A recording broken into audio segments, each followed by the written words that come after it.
Hi there, in this lesson we're going to see what you need for this class. So you will need Adobe Photoshop to process the pictures, to turn them into texture and then send them to Adobe Illustrator.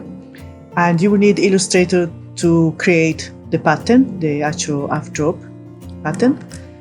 You will need Procreate if you want to do the motifs with that texture like I'm doing. And you will need the iPad, of course, and the pencil. Now, it doesn't have to be the Apple Pencil. It can be just any other pencil. But I like the Apple Pencil because it's pressure sensitive, so it gives you that extra option.